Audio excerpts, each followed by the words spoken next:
आज का मेरा टॉपिक है भारत की राजनीति और मुसलमान।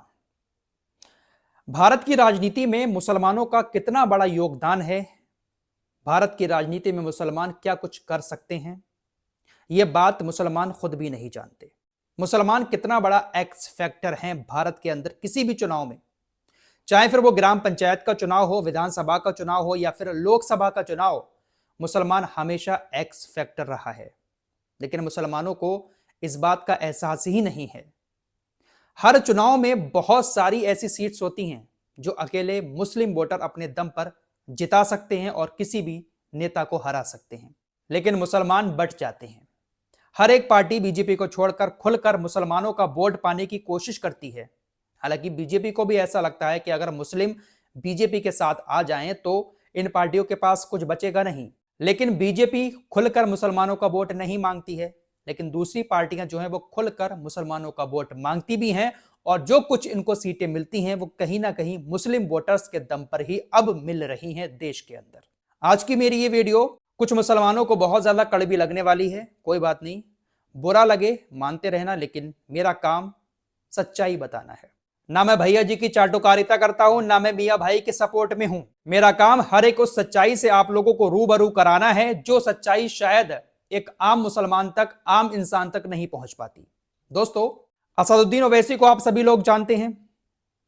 असदुद्दीन ओवैसी की एक वीडियो सोशल मीडिया पर बहुत ज्यादा वायरल हुई थी। उन्होंने मदीना शरीफ के अंदर खड़े होकर एक बात कही थी कि कुछ लोग मुझे कहते हैं कि मैं बीजेपी का एजेंट हूं।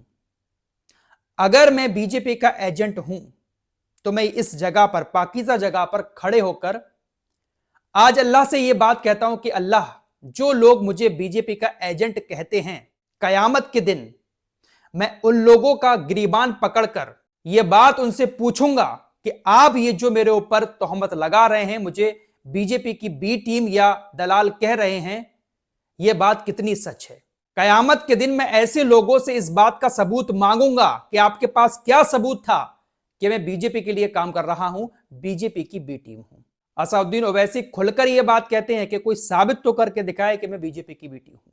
मैं फिर से कह देना चाहता हूं, मैं हकीकत आप लोगों के सामने बयां कर रहा हूं। मैं किसी की चाटुकारिता नहीं कर रहा हूं, मैं भैया जी के लिए दरी नहीं बिछा रहा हूं।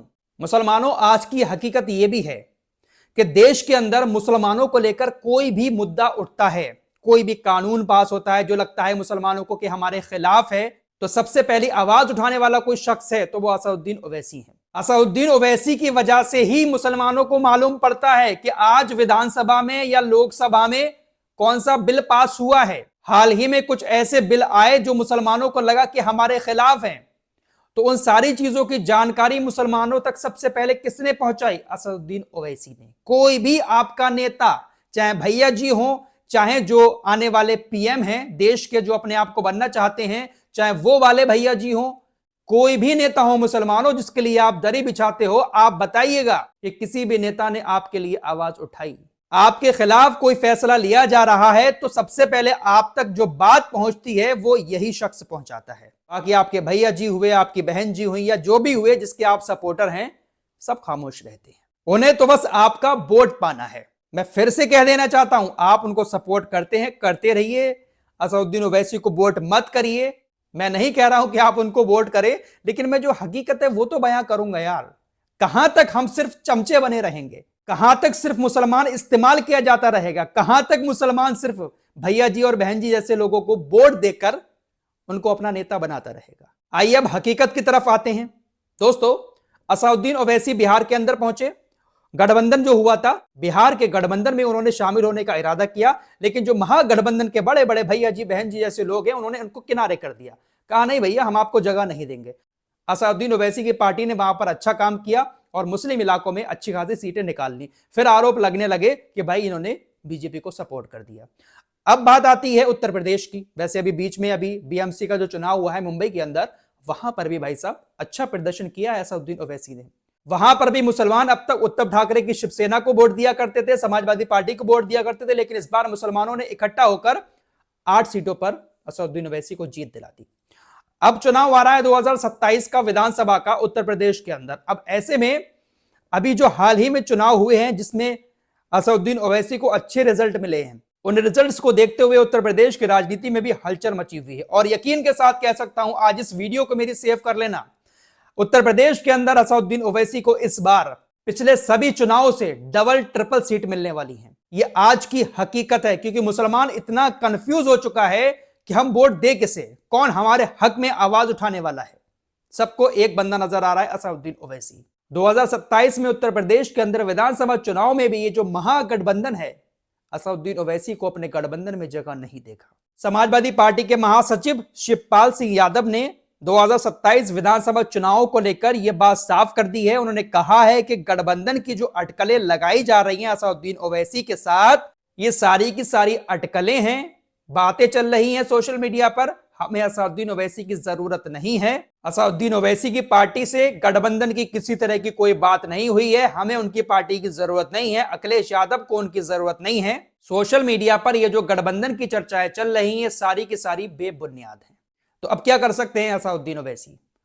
अब ओवैसी को बी टीम कहने वाले मुसलमानों, जरा आंखें खोल के देख लो। मुझे पता है कि मेरी बातों का आप लोगों को बुरा लगता होगा, क्योंकि आपको अपने इलाके का नेता बनना है। बिना मुसलमानों का वोट पाए आप अपने इलाके का नेता बन नहीं पाएंगे। आपको तो किसी भी पार्टी से टिकट मिल जाएगा, आप खड़े होकर नेता बन जाएंगे अपने। वहीं असदुद्दीन ओवैसी अपनी पार्टी से किसी मुस्लिम कैंडिडेट को खड़ा करके जीत हासिल करेंगे या वोट लेंगे, तो आप उनको बीजेपी की बी टीम बता देंगे। यही चल रहा है आजकल। और जो सोशल मीडिया पर पत्रकार हैं, वो भी खुलकर असदुद्दीन ओवैसी की बुराई करते हैं। कुछ ही 2-4 गिने चुने पत्रकार हैं जो शायद ओवैसी की सपोर्ट में हो, वरना सारे के सारे जो बीजेपी के खिलाफ बात करते हैं वो सभी इन्हीं के गुणगान करते हैं। ये जो महागठबंधन हो रहा है पिछले कई सालों से, आखिर ये लोग ओवैसी को अपने गठबंधन में शामिल क्यों नहीं करते हैं? छोटी छोटी पार्टियों को शामिल कर लेते हैं जिनके नेताओं को कोई जानता भी नहीं है, लेकिन असदुद्दीन ओवैसी को शामिल नहीं करते हैं। उत्तर प्रदेश के उप मुख्यमंत्री ब्रजेश पाठक ने समाजवादी पार्टी पर तीखा हमला करते हुए कहा, समाजवादी पार्टी जो अस्तित्व में है, समाजवादी पार्टी जो दिखती है, वो सिर्फ अल्पसंख्यक वोटों की वजह से दिखती है। समाजवादी पार्टी सिर्फ अल्पसंख्यक वोटों पर टिकी हुई है। अगर मुस्लिम समुदाय उनका साथ छोड़ दे तो अखिलेश यादव की पार्टी ग्राम प्रधानी का चुनाव जीतने की स्थिति में भी नहीं रहेगी। और यह जमीनी हकीकत है दोस्तों। अभी ये जो चुनाव हुआ था, इस चुनाव में अपनी ही जाति के वोट नहीं मिले भैया जी को। जितनी भी सीटें जीती है समाजवादी पार्टी पिछले चुनाव में, ज्यादातर सीटें मुस्लिम बहुल्य इलाकों में हैं। अपने ही लोग भैया जी को वोट नहीं दे पाए सही से। सबकी नजर सिर्फ और सिर्फ मुस्लिम वोटर्स पर है। मुस्लिम कैंडिडेट खड़ा कर दो हर इलाके में, और मुस्लिम कैंडिडेट मुसलमानों का वोट पाकर अपने एरिया का नेता बनने के लिए ऐसी पार्टियों को सपोर्ट करता रहता है। अरे अगर मुस्लिम नेता बनना ही है अपने इलाके में किसी मुस्लिम कैंडिडेट को, तो ओवैसी को अपने इलाके में बुला लो, उनकी पार्टी के साथ खड़े हो जाओ। लेकिन असदुद्दीन ओवैसी तो बी टीम है। बी टीम इसलिए है क्योंकि बेचारे को पत्रकारों ने, नेताओं ने मुसलमानों के दिलों में बीजेपी का डर बिठाकर इनको विलन बना दिया है। आप लोग देखते ही होंगे सोशल मीडिया पर जो नॉन मुस्लिम पत्रकार हैं, जो बड़े बड़े नामी पत्रकार हैं, वो हमेशा सिर्फ और सिर्फ बीजेपी की बुराई करते हैं। कभी भी असदुद्दीन ओवैसी की तारीफ उन पत्रकारों के मुंह से नहीं सुनी होगी। समाजवादी पार्टी के सांसद रमाशंकर राजभर ने असदुद्दीन ओवैसी की पार्टी को लेकर बड़ा बयान देते हुए दावा किया है कि यूपी विधानसभा चुनाव में अगर वो साथ आते हैं तो उनका स्वागत है। पार्टी के नेता अलग बयान दे रहे हैं, जो बड़े नेता हैं वो अलग बयान देते हैं। सांसद साहब कह रहे हैं कि स्वागत है ओवैसी का अगर 2027 में हमारे साथ आते हैं। अब इनके इस बयान पर पलटवार करते हुए जो एमआईएम के नेता हैं असीम बकार, उन्होंने कहा, समाजवादी पार्टी के सांसद का यह दावा पूरी तरह से भ्रामक और गुमराह करने वाला है। वो मीडिया पर स्वागत करते हैं और जब घर जाओ तो हमारे मुंह पर अपना दरवाजा बंद करके हमें जलील करते हैं। ओवैसी के नेता ने साफ कह दिया कि समाजवादी पार्टी के सांसद की बात में दम है और वो सच बोल रहे हैं, तो अपने बॉस अखिलेश यादव जी से कहें कि वो हमको दावतनामा भेजें, जिसके बाद आगे की बात की जाएगी। बिल्कुल सही बात कर रहे हैं। 2027 में अगर शामिल करना है इनको, मुसलमानों की कोई औकात ये समझ रहे हैं, तो वैसे को शामिल करें और कुछ सीटों पर लड़ा दें, 5-7 सीटें दे दें उनको, वो जीत जाएंगे, बात खत्म। लेकिन महागठबंधन वाले इनको शामिल करते ही नहीं है, इनकी कोई औकात ही नहीं समझते हैं। तो भाई 2027 में अगर ये चुनाव लड़ें, यूपी के अंदर आकर लड़ेंगे ही, और अगर ज्यादा सीटें जीत जाएं और कुछ सीटें ऐसी हों जहां पर ये मुस्लिम वोटर्स का वोट लेकर भैया जी या बहन जी या किसी को हरा दें, तो फिर बीजेपी की बी टीम कहते हुए रोना मत शुरू करना। मुसलमानों, आप लोग भी देख रहे हो कि आखिर ये महागठबंधन वाले ओवैसी को अपनी टीम में शामिल क्यों नहीं करते हैं। जब वो बी टीम है तो बी टीम को अपने साथ कर लो, आपका काम बन जाएगा। मेरे इस वीडियो को देखने के बाद कुछ लोगों को बहुत ज्यादा बुरा लगा होगा, कोई बात नहीं, बुरा मानते रहिए, लेकिन मैं ऐसी हकीकत बयां करता रहूंगा। इस रिपोर्ट में इतना ही, कुछ और खबरों के साथ फिर हाजिर होऊंगा। अपना ख्याल रखिएगा। अल्लाह हाफिज।